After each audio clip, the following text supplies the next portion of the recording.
Bueno, muchas gracias, Gabriel, por la invitación.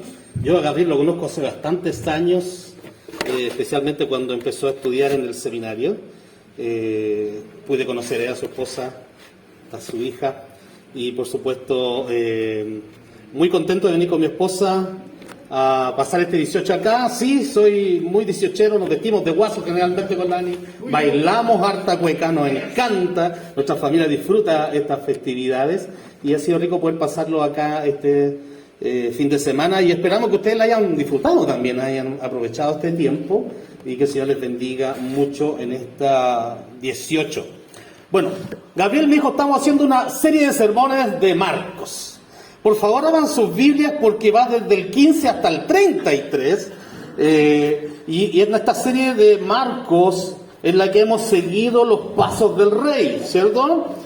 Y hoy hablaremos del rey y su autoridad. Su autoridad como sacerdote que limpia la casa, según los versos 15 al 19. Su autoridad como juez también, ya de los versos 20 al 26. Y su autoridad, quizás no es lo más lindo que van a escuchar, pero para desenmascarar la hipocresía de las personas y sobre todo de la religiosidad. Sin embargo, la pregunta es ¿por qué el rey tuvo que usar su autoridad en su pueblo? Y es el lamentable estado espiritual que Jesús observó, que el rey observó, y se llevó una tremenda decepción al ver lo que había en su pueblo. Religión no es lo mismo que adoración. Y ese es el título de mi sermón de hoy. ¿Les parece si oramos al Señor para que nos guíe en este tiempo? Padre Celestial, gracias, porque su palabra nos confronta, es como una espada de doble filo que llega, Señor, hasta lo profundo, para mostrar lo que hay dentro de nosotros.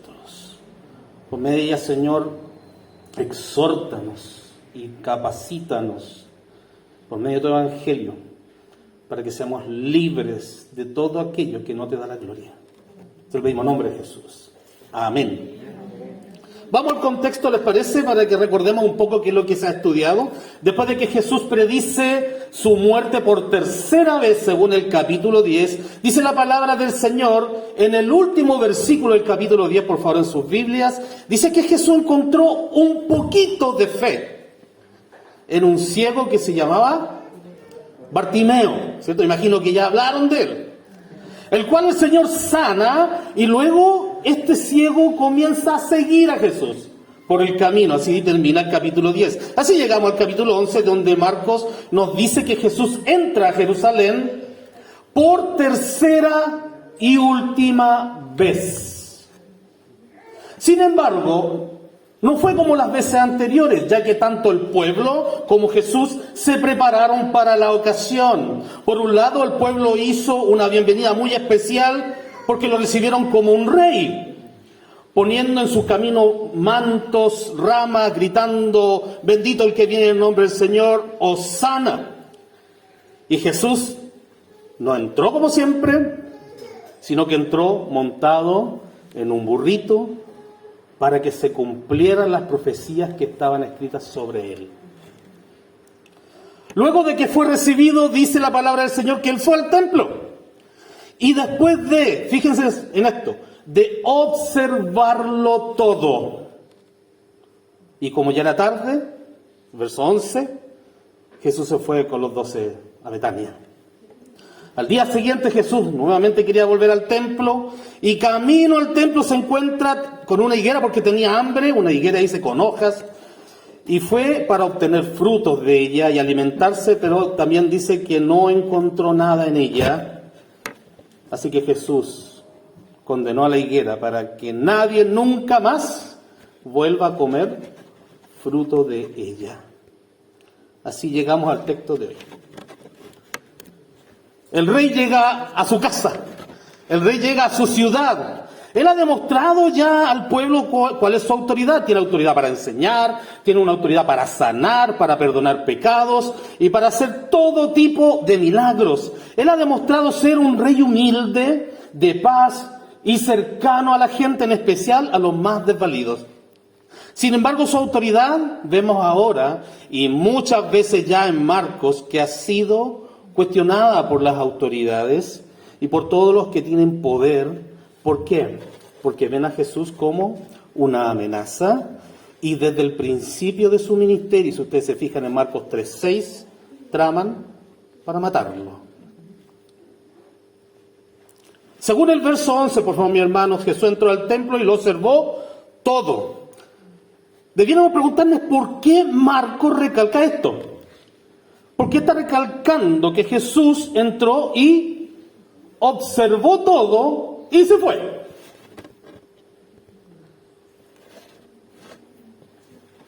Para que observemos que Jesús está demostrando su autoridad en este caso como sacerdote de Dios.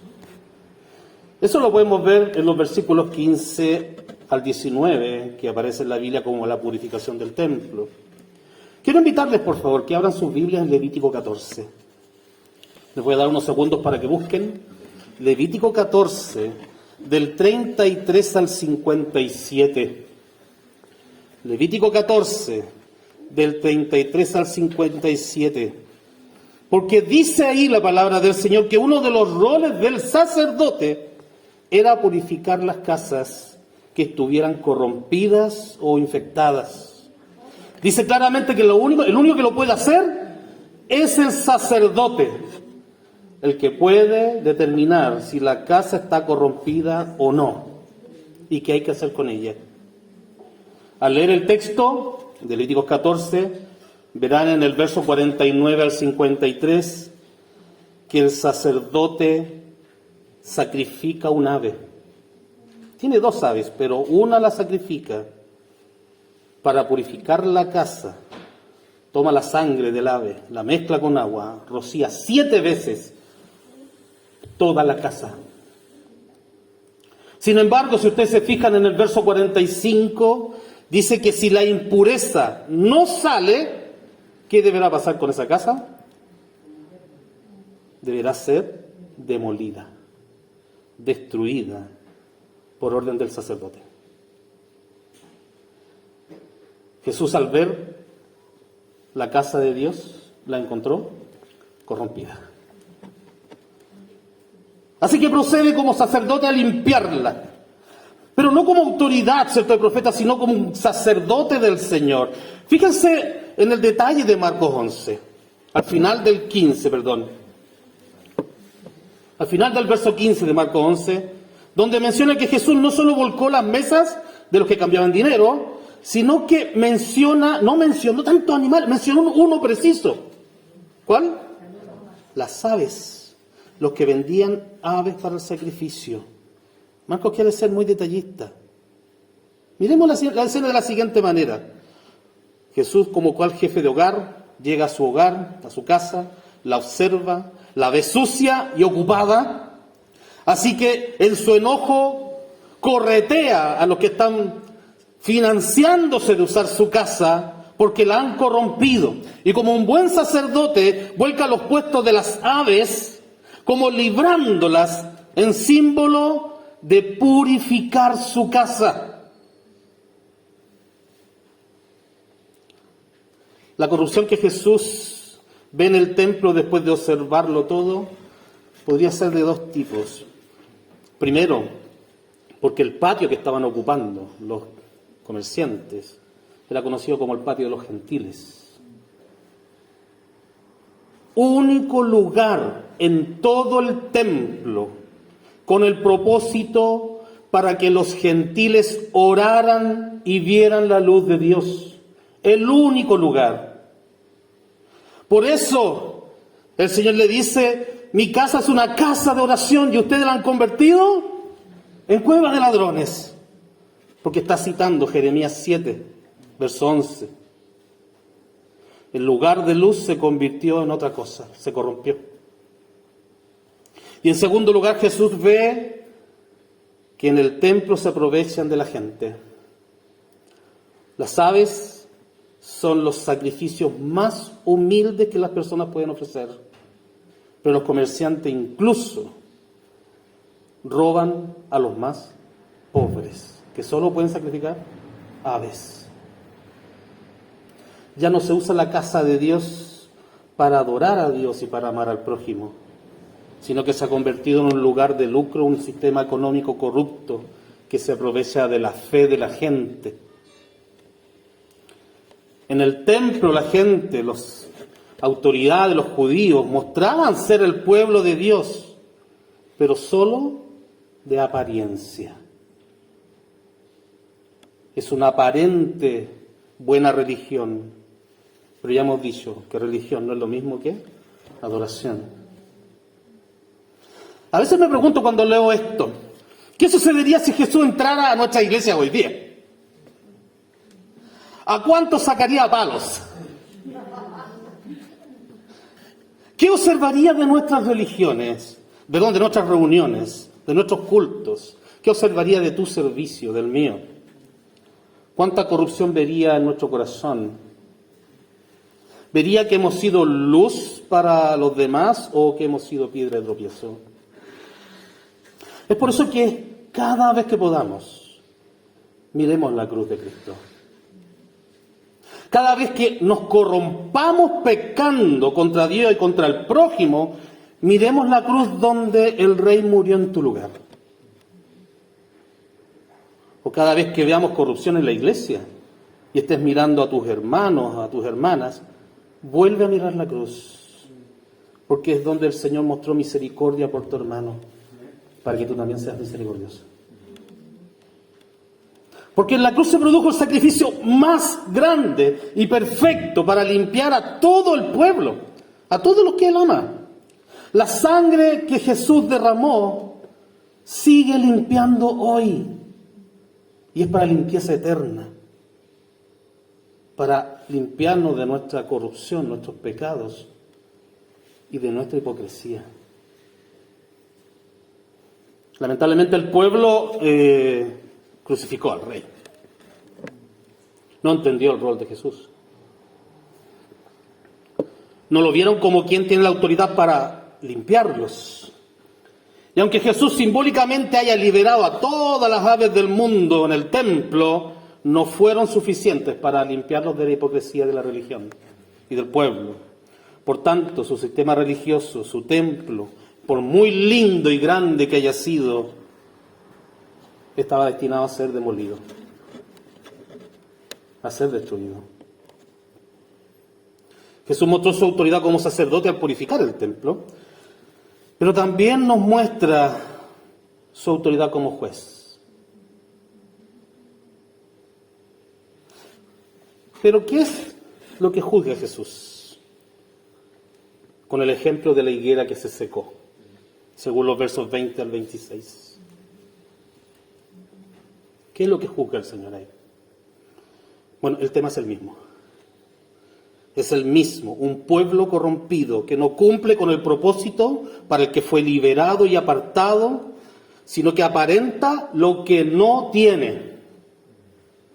Porque por muy religiosos que aparezcan o que aparenten en el templo, el Señor no encuentra verdaderos adoradores en él. Recordemos los versos 12 y 14 que se leyeron antes. Jesús tuvo hambre, se acercó a una higuera que tenía hojas, qué importante ese detalle, porque me imagino que tiene que ser una higuera bonita. Pero buscó y no encontró. El juicio de Jesús sobre la higuera fue su aparente servicio, su aparente amor, su aparente propósito. El árbol frutal tenía el propósito de dar frutos para apaciguar el hambre. Parecía tener higos, era linda de hojas, pero Jesús no encontró nada en ella. Marcos registra este hecho porque la higuera es el fiel reflejo del estado espiritual de su pueblo. Cuando Pedro se fijó que la higuera estaba seca y le preguntó al Señor, ¿qué es lo que el Señor le respondió? ¿Se fijaron en la respuesta que le da? Oh Señor, mira, se secó la higuera. El Señor puede haber dicho, sí, pues se lo merece. ¿Pero qué respondió? Tengan fe. El resto del texto que aparece hasta el versículo siguiente se refiere a la oración de fe. Querida iglesia, si Jesús nos visitara ahora y lo observara todo, ¿qué crees que esperaría encontrar en ti? Sin duda una vida de fe. Fe de verdad, no apariencia de fe.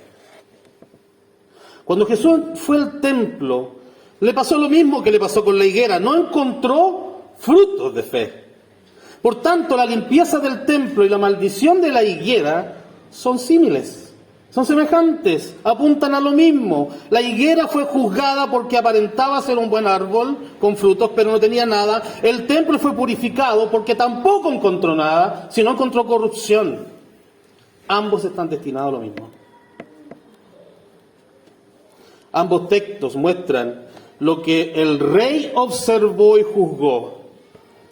Una religión sin fe. Una religión sin fe.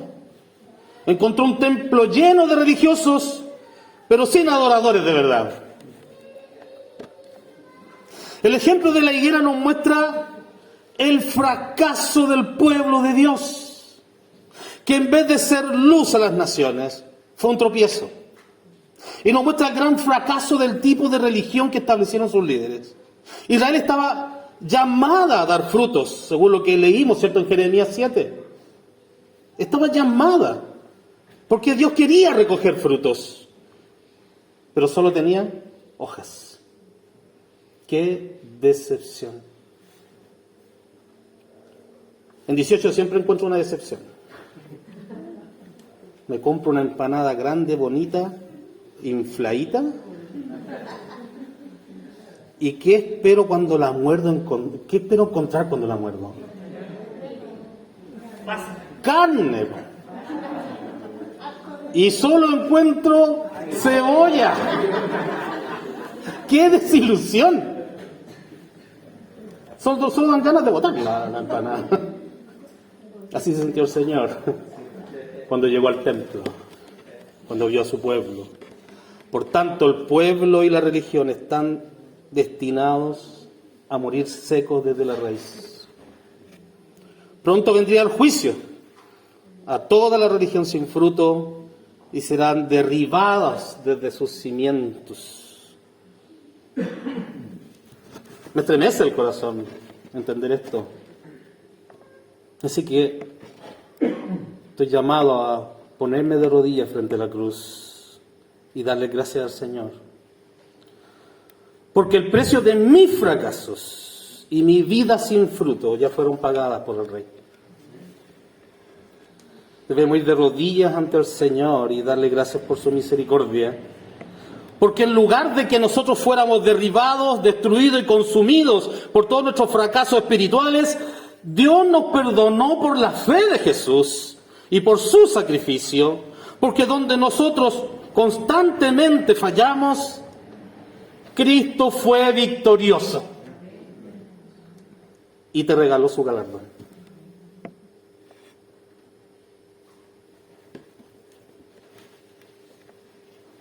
Vemos clavado en la cruz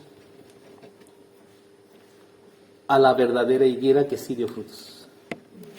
Jesús, lleno de gracia y verdad, que fue cortado y fue derribado, juzgado como culpable, para que tú y yo seamos hallados inocentes y para que tú y yo sí demos frutos por medio de Él. ¿Cómo no invitarte a acercarte al Rey? Que le busques en oración, para que confíes constantemente en Él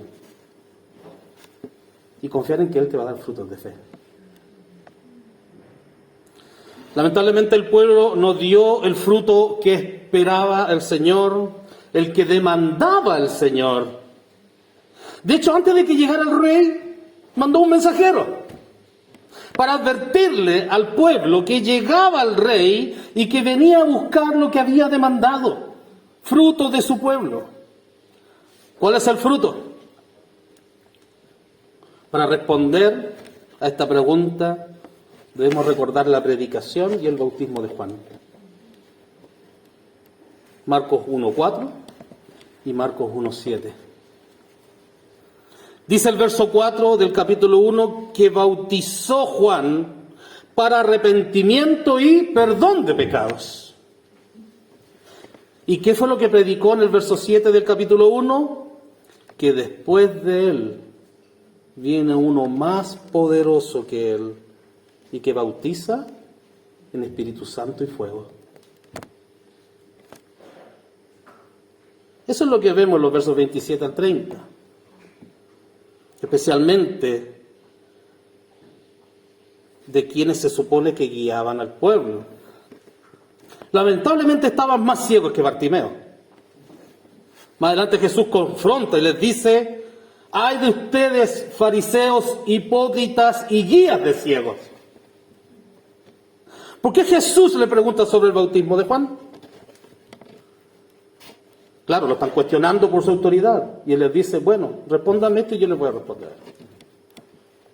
El bautismo de Juan venía del cielo o de la tierra.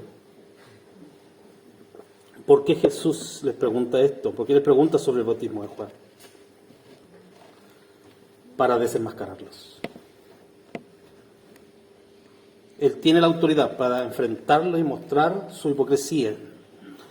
Porque si ellos reconocen que Juan tenía razón, debieron obedecer a Juan.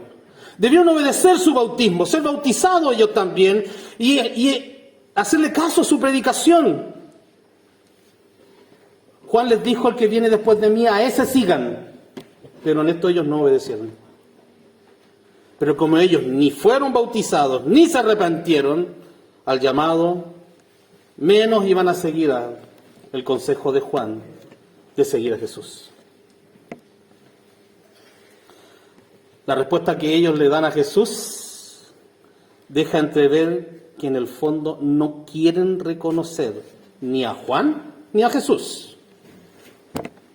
Es decir, no reconocen ni al rey ni a su heraldo. Por tanto, no solo cuestionan su autoridad, sino que la rechazan abiertamente. Evidencia de su terrible estado espiritual. Evidencia de que solo son una fachada. Ellos no están buscando la verdad. Solo buscan cómo deshacerse de la verdad. Y cómo deshacerse del que tiene autoridad. Y el que le está haciendo un peligro para lo que ya tienen. Bueno, antes de que huyan, estos religiosos, antes de que huyan y sean evidenciados de su hipocresía, Jesús les relata más adelante una parábola para decirles hasta dónde puede llegar su pecado. Pues ya habían matado a Juan y sin duda que iban a matar también al rey. Eso pega al próximo sermón, ¿no? La pregunta es si estamos nosotros en la misma línea que los fariseos. Hemos sido hipócritas, yo creo que muchas veces. Hemos aparentado ser buenos cristianos muchas veces. La pregunta es cómo nos podemos liberar de nuestra hipocresía, de nuestras fachadas, de nuestras máscaras. Bueno, Jesús tiene la autoridad. No solo de desenmascararte por medio de la palabra, sino también de perdonarte. Porque el Evangelio es perdón. A través de la cruz todos nosotros hemos sido perdonados de nuestras mentiras. El que fue asesinado como mentiroso, lo hizo para que tú seas perdonado de tus mentiras. Para que seamos perdonados de nuestras máscaras y de nuestra hipocresía. Jesús ya pagó por los que tienen fe en Él. Y si tú tienes fe en Él, Él te va a capacitar con los dones que necesitas. Arrepentimiento es un don de Dios. Para que tengas arrepentimiento. Para que te duela el pecado. Para que vaya a los pies del Rey. Y para que el Rey te perdone. El mejor remedio para la hipocresía es el perdón. Y ese perdón el Señor lo ganó en la cruz. Y junto con el perdón, Jesús te da el poder para cambiar. Te llena de su Espíritu Santo y fuego, para que caminemos en la luz y en la verdad. Te capacita para dar frutos de verdad y justicia. Y te capacita para que cumplas con el llamado que el Señor ha puesto en ti. Solo los que son capacitados con el Espíritu Santo son verdaderos adoradores y no simples religiosos. Para terminar, yo me preguntaba, ¿podemos vivir como religiosos? Digo, sí. Y nadie podría darse cuenta de si es verdad o mentira. Todos podemos. Pero solo la fe en Jesús quitará las máscaras, quitará nuestra hipocresía, nuestras fachadas. Cuando te arrepientas y vayas ante el Rey y seas perdonado, el Señor te llamará a pueblo. Oremos al Señor. Padre Celestial, es tremendo, Señor, ser confrontados con su palabra, sabiendo, Señor, que usted está lleno de misericordia. Y eso nos anima, Señor, de que hay perdón en la cruz. Hay perdón, Señor, para que no seamos destruidos, derribados, consumidos. Porque usted por amor, Señor, se entregó en la cruz para que nosotros seamos salvados. Para que demos el fruto que usted está esperando. Te ruego, Señor, que tú nos capacites a cada uno de nosotros y también como iglesia para cumplir con nuestra misión, con el propósito para el cual hemos sido llamados, que es glorificar al Rey y para que otros le conozcan, para que tu reino crezca en este lugar. Señor, quítanos todo lo que nos hace tropiezo en nuestra vida, especialmente nuestras mentiras, nuestras fachadas, y no ser sinceros con usted. No hay nada que le podamos esconder. Por eso, por su Espíritu Santo, Señor, revélanos, muéstranos, y podamos ir a sus pies y pedir el perdón. Gracias, Señor, por su amor y su misericordia, por cambiarnos y por llevarnos a su gloria. Gloria sea tu nombre, Señor Jesús. Amén. Gracias, mi hermano, por su paciencia. Que Dios les bendiga.